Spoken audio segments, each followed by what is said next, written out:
समस्त नमस्कार।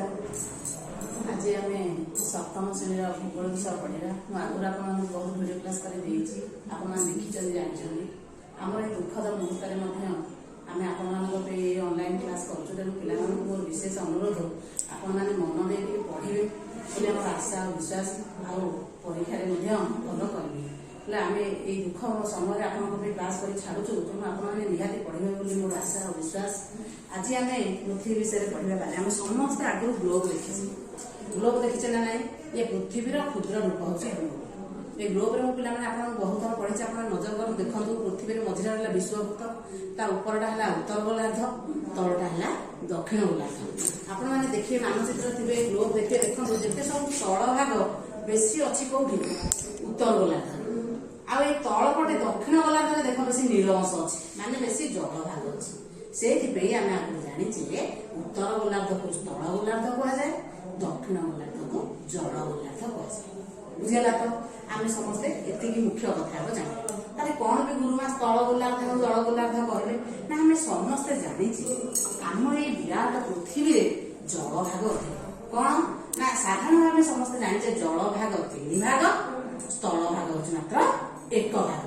बुझेगा तो से आम पृथ्वी में बहुत जल थी पृथ्वी को कौन बोली कह जाए जल गोलार्ध कहुए। आका जो वायुमंडल महाकाश को गले आम पृथ्वी नील देखा आम पृथ्वी को कौन कह जाए नील ग्रह कहुए। देखिए सब ग्लोब को कौन बादामी रंग कराई ना केवे येलो रंग कराई हलदिया कराई ना नील रंग कहीं कराई ना अधिक आमर जल भाग रही। तेणु ये पृथ्वी पृष्ठ जल भाग विषय आज आम पढ़ा है जल भाग हूँ बारिमंडल कहुए। बारिमंडल बारी अर्थ कौन जल ताले पानी सब पानी उत्स आम छोट चतुर्थ श्रेणी पानी उत्स सब पढ़े कौन ना नदी कूह हृद पोखरी आम ये मुझे आउ गोटे जल उत्स कह हिमालय में हिमोटपर अच्छी बरफ आकार जो जल अच्छी सी आम बारिमंडल जाऊँगी। भूगर्भ जो पानी अच्छी जो बोरवेल पानी पड़ा बहुत आम माटी भितर बहुत गभीर पानी अच्छी सी बारिमंडल जाऊँगी। बुझेगा पे देख गोटे बार छुटिया चित्र करते आम पृथ्वी साधारण नपाई अणति जब पृथ्वी समग्र पृथ्वी को 100 भाग दि जाए शतकड़ा आम जाने गणित जाने 100 भाग से 29 शतकड़ा हूँ स्थल भाग आ71 शतकड़ा हूँ जल भाग। बुझेगा ना बुझेगा तेणु केते पानी आमर अच्छी किंतु एते पानी खाई पिला माने आमर देख सब कहुँ जल नष्ट करना जल को संचय कर कहीं ना आम पानीय जलर अभाव माने मधुर जलर अभाव। बुझेगा तो कहीं ना देख एते पानी अच्छी 71 भाग आ 29 शतकड़ा स्थल भाग अच्छे तथापि आम पानीय जल पाऊनी तार कारण कौन ना आम पृथ्वी पृष्ठ जिते जल अच्छी आम के पुरी समुद्र जाइए तो पानी चाखीचे तो से पुरी समुद्र पानी केमती लगे लुणिया लगे। तेणु ये जो 71 शतकड़ा जलू जो सब हृद समुद्र महासागर पानी गुड़ाक लुणिया। बुझेगा आम जो पानी की व्यवहार करुचे आम पानीय जल रोषे से मधुर जल तेणु आम समग्र पृथ्वी 97.3 भाग हूँ लुणी जल को जल पे रखिले तो लुणी जल मात्र 2.7 शतकड़ा जल हूँ मधुर जल। बुझेगा तो अरे 2.7 शतकड़ा जब 1 शतकड़ा आमको मिलता बहुत होता कहीं जान ये जो 2.7 शतकड़ा मधुर जल ये सब कौटी अच्छी जान ना ये सब हिमोटपर हिमालय उपर अच्छी बोरवेल माटी तले रही। बुझेगा तो आउ को मधुर मदर रही जहा फल आम कौन हो आम पानीय जल पाऊनी। तेणु देख 2.7 तार आकुरेट करले भूतत्वविद मैंने 2.691 है मधुर जल आम पृथ्वी अच्छी किंतु बड़ दुखर विषय से 2.691 रु 2.68 भाग जल हिमोटपर आ भूतल जल रहीगला आउ बेले बेले किसी को पर्वत शिखर में पहाड़ उपर रहीगला।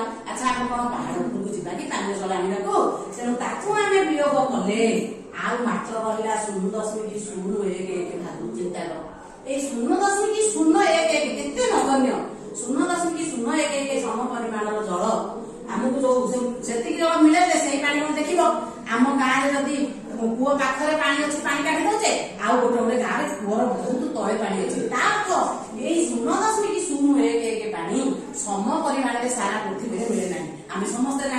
ସ୍ଥାନରେ ପାଣିର ଅଭାବ, ସେ ଯଦି ଗୋଟେ ଲୋକ 2 ବାଲ୍ଟି ପାଣି ପାଇଗଲା ଦିନେ ଗାଧେଇବାକୁ ତାକୁ ଗୋଟେ ଖୁସିର ଦିନ, ତାହେଲେ ପାଣି ନାହିଁ।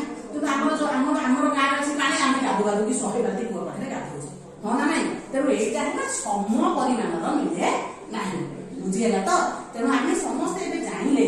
ତାହେଲେ ଯୋଉ ଲବଣତା ରହୁଛି ମନେ ରଖିବେ ପିଲାମାନେ, ପରୀକ୍ଷାରେ ଛୋଟ ଛୋଟ କୋଶ୍ଚିନ୍ ଆସେ। ଯୋଉ ସମୁଦ୍ର ପାଣି ଯୋଉ ଲୁଣ ଜଳ, ସେଇ ସମୁଦ୍ର ଜଳରେ ଥିବା ଲୁଣ ପାଣିରେ ଆମର 1 କିଗ୍ରା ଜଳରେ ଯୋଉ ଲବଣତାର ପରିମାଣ ହଉଛି କିଲୋଗ୍ରାମ ପ୍ରତି 35 ଗ୍ରାମ, ବୁଝିହେଲା ତ? 1 କିଲୋଗ୍ରାମ ଜଳରେ ଯେତେ ଗ୍ରାମର ଲବଣ ଦ୍ରବୀଭୂତ ଥାଏ ତାହାକୁ ଲବଣତା କୁହାଯାଏ। ତେଣୁ 1 କିଲୋଗ୍ରାମରେ କେତେ ନା ମାତ୍ର 35 ଗ୍ରାମ, ମନେ ରଖିଲେ ତ? ଆଉ ଏଇଠି ପିଲାମାନେ ବହିରେ ଦେଖିବେ 43 ପୃଷ୍ଠାରେ, ଆକୁ ମନେ ରଖିବେ।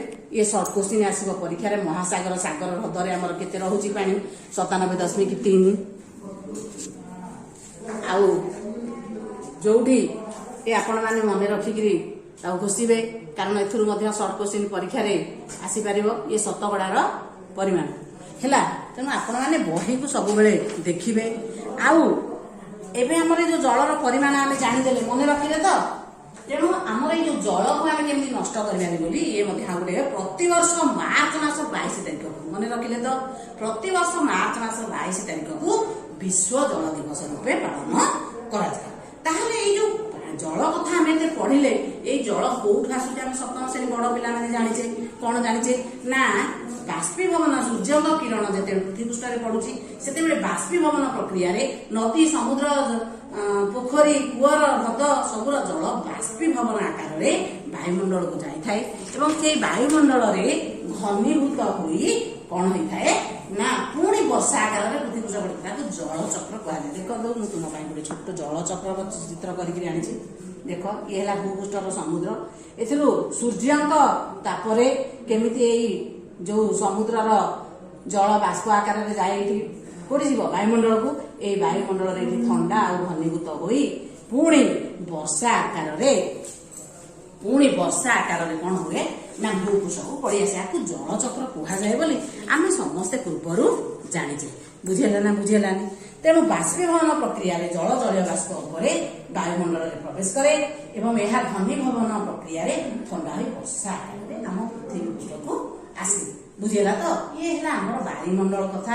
ଆଉ କେମିତି ବାୟୁମଣ୍ଡଳ ଆମର ଭୂପୃଷ୍ଠରେ ତାର ପରିମାଣ ଏତେ ଅଧିକ ଥାଇ ମଧ୍ୟ ଆମେ ପିଇବା ପାଣିର ପାନୀୟ ଜଳର କେମିତି ଅଭାବ ହଉଛି, ବୁଝିଲା ତ?